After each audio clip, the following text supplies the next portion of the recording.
Olá, eu sou Camille Dornelles, este é o Pleno News Entrevista e aqui no nosso estúdio está a doutora Rosana Alves, psicóloga com mestrado, doutorado e 3 pós-docs. É isso mesmo, doutora? Isso, 3 pós-doutorados. Na minha idade já deu para fazer tudo isso.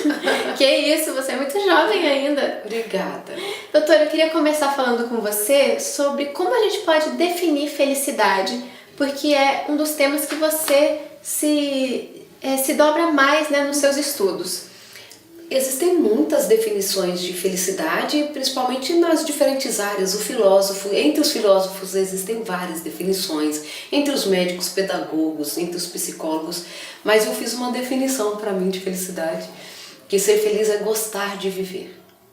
Simples assim, você precisa gostar de viver e você começa a organizar a sua vida para que de fato o que você faz faça sentido, que você possa ter comportamentos mais adequados. Então, ser feliz é gostar de viver. Seria um estado de espírito da pessoa? Ela decidiu ser otimista, por exemplo? É um conjunto de decisões que você vai tomando nas diferentes áreas da sua vida. Então, quem gosta de viver, cuida da saúde, porque quer viver mais tempo e quer curtir a vida mesmo.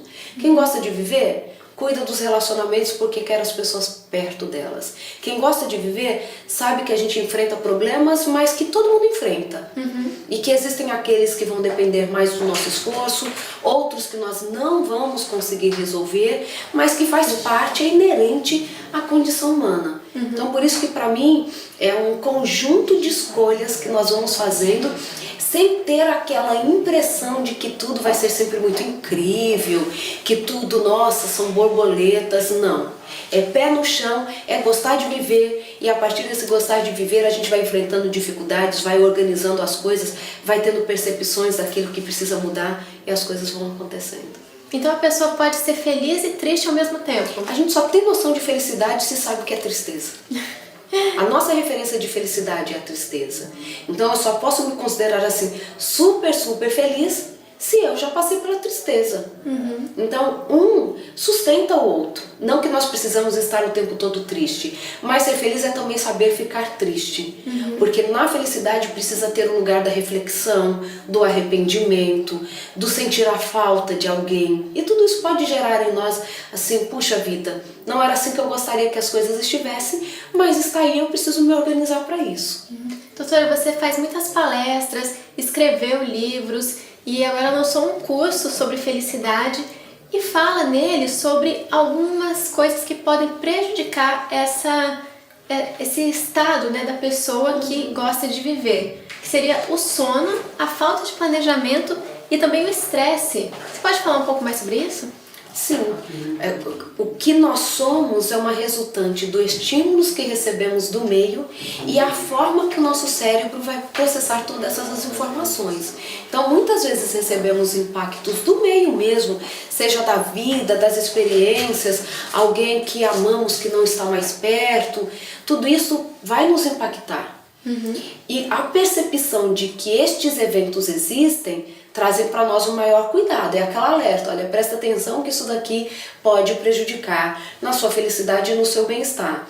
Algumas coisas, alguns comportamentos que as pessoas às vezes não prestam atenção, mas que podem impactar essa felicidade, por exemplo, que você citou, a privação do sono.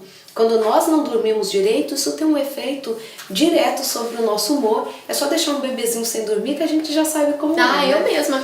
Eu não preciso ser um isso bebê. É legal. Se eu não durmo direito, o meu dia não presta. E isso é legal, porque nós continuamos sendo impactados quanto ao nosso humor na privação de sono. Só que nós vamos criando tantas estratégias para que isso não fique tão visível que vamos perdendo a referência da importância do sono, por exemplo, não só para o humor, mas para a memória, para a tomada de decisão. Então, estes comportamentos ou estes eventos podem ter este efeito sim sobre a nossa felicidade. Doutora, A obesidade, por exemplo. Pois é, eu queria que você explorasse um pouco mais como que é uma pessoa que entra em depressão, por exemplo, está enfrentando algum problema, alguma coisa assim, ansiedade, como que ela pode sair disso e perceber que ela consegue ser feliz mesmo enfrentando esse tipo de doença mental? Gosto muito de falar sobre isso porque sofrimento mental não é vergonha.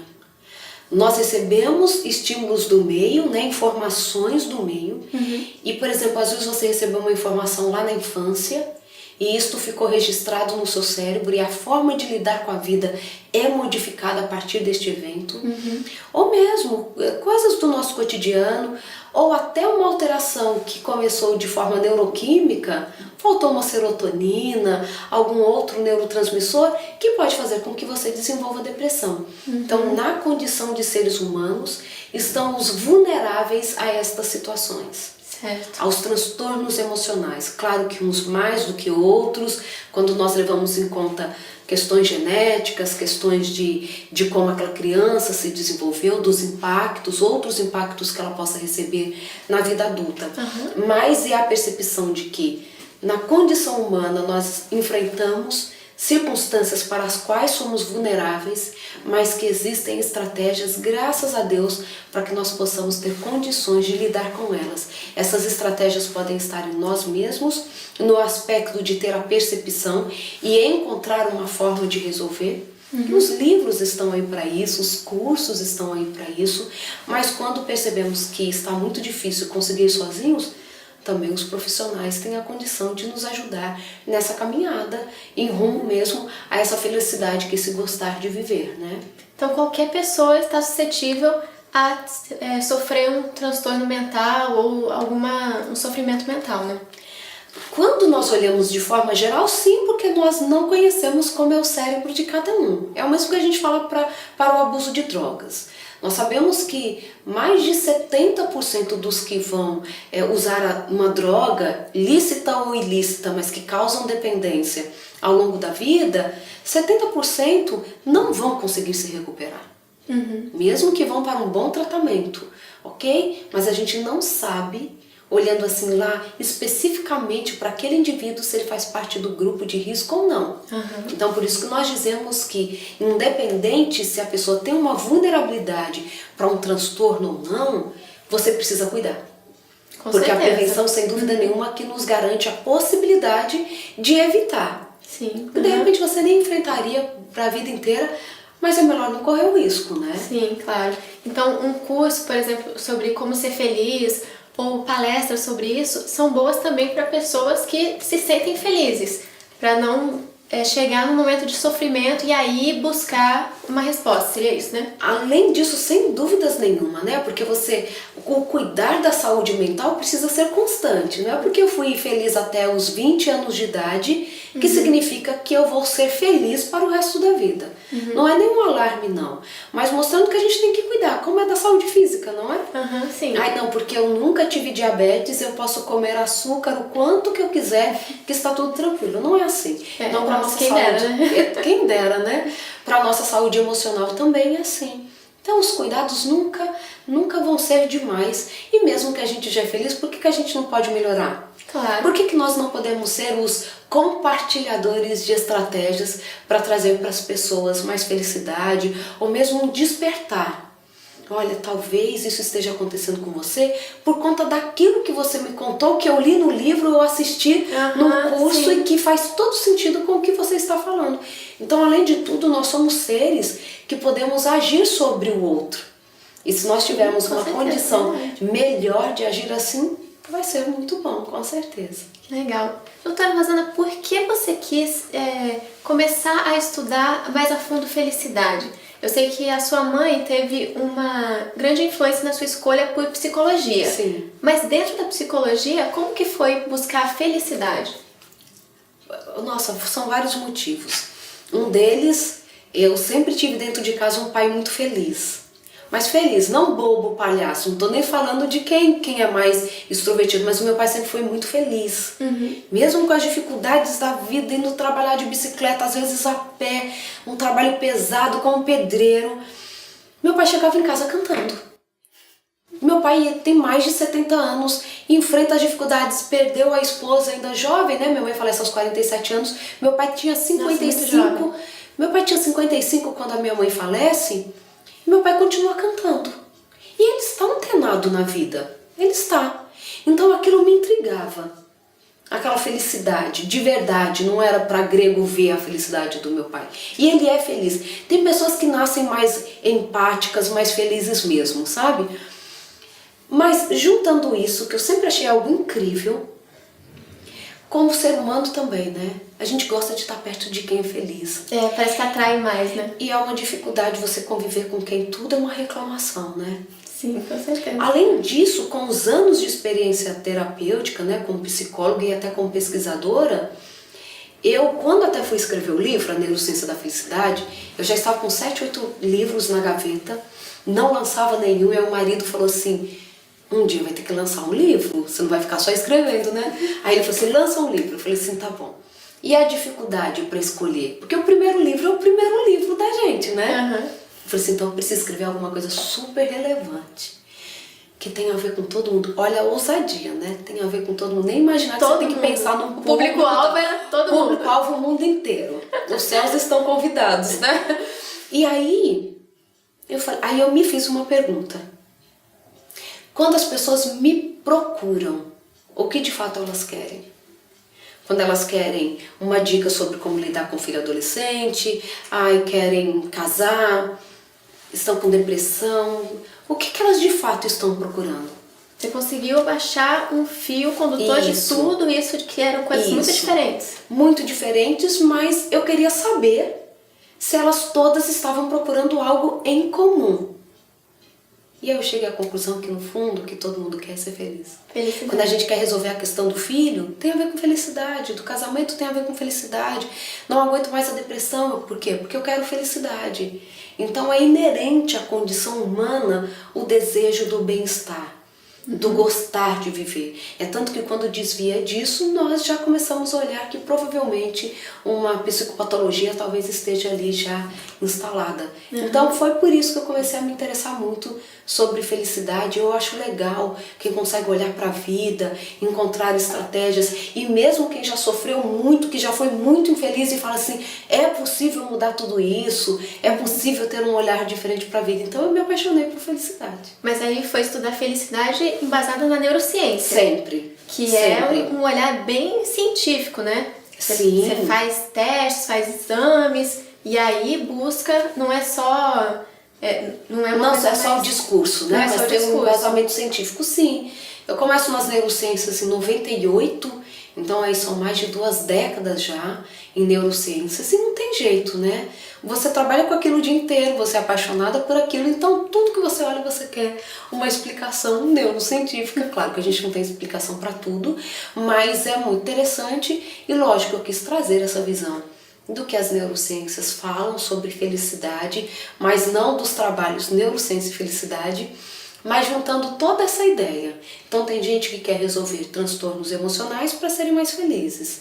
Algumas pessoas estão acima do peso e a gente sabe neurologicamente, a partir das neurociências, o quanto que isso pode impactar na felicidade. Então não peguei assim, a minha ideia não é só estudar sempre o que tem relacionado diretamente com felicidade, mas o que pode impactar na felicidade. Entendi. Aproveitando que você comentou sobre o livro, A Neurociência da Felicidade, queria perguntar como que foi a experiência de ter gravado o audiobook do livro, falar, né, declamar o que você escreveu uma vez. Sabe o que foi muito interessante? Eu nunca me imaginava fazendo isso, na verdade, porque eu não acho que eu tenho voz para narrar um livro. E aí, nossa, fui super bem acolhida e bem treinada, né, no aspecto de me corrigindo aquilo que precisava, mas o feedback que eu já tenho tido do pessoal que comprou o livro, né, o audiobook, e eles falam assim, doutor, escutar sua voz é muito bom, porque quando eu li, muita gente que teve o livro físico, que já havia adquirido, também adquiriram o audiobook, e elas falam assim, nossa doutora, é incrível, a gente quando escuta a sua voz tem todo o sentido com o que você escreveu. Então pra mim foi muito legal, me emocionei quando eu fui gravar, contando a história do meu pai. Então foi uma história assim muito interessante pra mim, uma experiência que foi muito incrível de, ao ler, foi um movimento, olha, estou pensando nisso agora porque era algo que estava aqui no coração e foi isso, né? Ao ler ali para poder gravar mesmo, eu me coloquei no lugar de leitora e não só de escritora. Sim. E foi muito bom, foi muito boa essa sensação de ler um livro e falar assim, puxa, Eu acho que vai dar para ajudar bastante gente com esse conteúdo. Você acha que as pessoas conseguem se aproximar mais do que você está passando, né? Quando tem uma Muito. voz, uma pessoa que tem uma história. Muito, porque as pessoas, muitas me disseram, olha, eu não consigo ler o livro físico, mas eu coloco o seu livro e vou escutando no carro, né? Vou colocando no meu telefone, vou ouvindo. Então, muita gente falou que foi bem legal essa experiência, porque elas não teriam lido se elas não tivessem a possibilidade, elas não teriam conhecimento se elas não tivessem a possibilidade de escutar alguém lendo para eles, e principalmente a autora, né? As pessoas gostam disso, né? Com certeza, é uma pessoa, né? Um ser humano. Sim. Você comentou sobre o seu pai e também sobre a sua mãe, né? Que tem relação com a sua escolha da faculdade. Queria saber como que foi a sua infância e adolescência antes de entrar na carreira da psicologia, do apoio da sua família. Como que eles te influenciaram? Nós somos muito unidos em casa, somos 5 filhos. 5 filhos. Extremamente unidos até hoje. A gente brinca assim, mexeu com todos. E a questão, o que para minha família sempre foi assim, eu acredito um diferencial, foi a coerência com que fomos educados. A minha mãe era uma mulher extremamente coerente. Então, se ela chegasse, por exemplo, para você e falasse assim, nossa, como você é bonita, ela jamais sairia da sua frente e chegaria pra gente e falasse assim, mas que mocinha feia, né? E jamais ela faria isso. Então a minha mãe tinha uma vida muito coerente. Eu lembro que até uma vez numa palestra eu falei isso, uma super amiga da minha mãe chegou assim e falou assim, Beth, você não imagina o que fulana fez. E a minha mãe percebeu que ela ia começar a fofocar. Minha mãe falou assim, querida, eu não quero ouvir. Eu não quero. Porque eu não quero ter um sentimento ruim sobre a fulana. E outra coisa, eu sei que no primeiro momento, se for necessário, você vai utilizar o meu comentário com ela. Nossa, hein? Então eu não quero ouvir. Nossa, a mulher... A pessoa ficou meio sem graça assim, mas também ninguém nunca fofocava com a minha mãe. Entendeu? Então quando eu olhava... Já é se blindar, né? Sim, quando eu olhava essa coerência na vida dos meus pais, isso pra mim fazia muita diferença. E o meu pai sempre falou assim, filha, não importa o que você vai fazer de profissão, o que você vai fazer. O que você for fazer, faça bem feito. Meu pai é um pedreiro, semi-analfabeto, e na região onde nós crescemos, as mansões de lá foram todas o meu pai quem fez. Legal. Aprendeu sozinho a trabalhar como pedreiro para sustentar a família, mas ele sempre procurou ser o melhor mesmo no que ele fazia. Então, quando você tem um lugar que te prepara emocionalmente para isso, é muito bom. Mas tem muita gente que não cresceu nesse lugar. Por isso que nós precisamos, de alguma forma, oferecer ferramentas para que elas possam ter essa possibilidade, mesmo que já sejam adultas, a recuperarem esse lugar de bem-estar, de coerência emocional para si mesmo. Então, por isso, por exemplo, que eu gosto da felicidade. Porque existem muitas, não técnicas, né? Mas existem muitos comportamentos, algumas abordagens que são práticas que nós podemos utilizar sim e sermos mais felizes. Você fala também sobre a educação de filhos, de crianças e adolescentes. E uma coisa que me chama muito a atenção nas suas palestras é quando você fala sobre frustração. Sim. Não blindá-los da frustração. Por que a gente tem que permitir que eles se frustrem? Eu escrevi um livro para jovens e adolescentes que chama O Designer da Decisão, 5 técnicas para escrever a sua própria história. Quem sabe eu vou fazer o audiobook dele. Isso é muito legal. E dentre as técnicas, a primeira que eu coloco é seja mestre da frustração. Porque a gente tem que aprender que nem tudo sai do jeito que a gente quer, na hora que a gente quer. E nós precisamos ensinar isso para as crianças e para os adolescentes, senão vão viver mais frustrados ainda no aspecto que vão idealizar algo, nem sempre a gente vai conseguir, ou vai fazer com que a sua frustração resulte em maltrato, tanto ao outro quanto a si mesmo. Então nós precisamos entender que precisamos saber lidar quando as coisas não acontecem da forma que queremos. Porque isso é um aspecto assim, importantíssimo para a maturidade. Porque pensa, lidar com alguém que está o tempo todo frustrado ou não sabe lidar quando as coisas não saem da melhor maneira possível, fica inviável um relacionamento saudável, né? Com Por certeza. exemplo. Entendi. Bom, doutora, para a gente chegar no finalzinho da nossa entrevista, queria saber sobre o seu projeto atual, que é um infoproduto, é um curso online, né? se chama Seja Feliz, a Neurociência da Felicidade, que é o título do seu livro. Queria saber sobre ele, como foi o convite para fazer esse curso, por que você aceitou e o que você espera que as pessoas consigam com ele. Isso é legal. Eu recebi um convite da MK Masters mesmo para poder fazer esse curso. Fiquei bem feliz porque um curso que eu nunca havia feito, né, estruturado assim. Falo muito sobre felicidade, faço muitas palestras sobre esse assunto, escrevi um livro sobre isso, mas não tinha de fato a ideia de fazer um curso sobre isso. E foi muito legal. Porque quando você está numa palestra ou mesmo num livro, você não consegue explorar ali pelo menos mais informações que você queria compartilhar com as pessoas. E o curso foi essa possibilidade. Coloquei muito conteúdo exclusivo, que eu nunca falei em palestra nenhuma. Foi legal porque são 32 aulas sobre felicidade, abordando os diferentes... Bem completo. Abordando aí os diferentes aspectos, os diferentes impactos que podemos receber, aumentando ou diminuindo a felicidade. Então foi um convite que me deixou muito, muito feliz por poder trazer a possibilidade da pessoa ter um curso sobre felicidade, que é algo que todos nós precisamos. Mas então você não tinha pensado em fazer um curso, em transformá-lo num curso? Não, nunca tinha pensado, porque eu já tinha um livro, falava sobre felicidade em palestras, mas foi muito legal sim estruturar em forma de curso, porque você pode aprofundar mais no curso, dar mais dicas, né? Aproximar mais das pessoas, escutar mais sobre as dores delas. Claro que todo o curso foi estruturado pensando nas demandas que eu já escutei ao longo da vida e outros profissionais, outros cientistas, mas nunca é demais escutar mais pessoas e poder atendê-las naquilo que elas precisam. Então foi muito interessante participar desse curso, estou super empolgada. Que legal! E se fosse para resumir, assim, o que você acha que a pessoa que vai assistir esse curso vai receber? O que você espera transmitir com ele? Que seja diferente do livro, das palestras, né? Olha, independentemente de qualquer aspecto específico, a pessoa vai se identificar. Não tem como.